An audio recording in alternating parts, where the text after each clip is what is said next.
Kırgızistan frakiyası teknikçi vardı. Yedek çakırı jönündө. Men жарым saat burun спикер Чыныбай Акуныч Турсунбеков менен сүйлөштүм. Ал макул болду.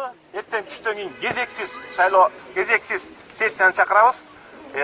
Эртең жогорку кеңеште тийиштүү чечимдерди кабыл алабыз. Бүгүнкү кадам бул элдин кыжыгын келтирди.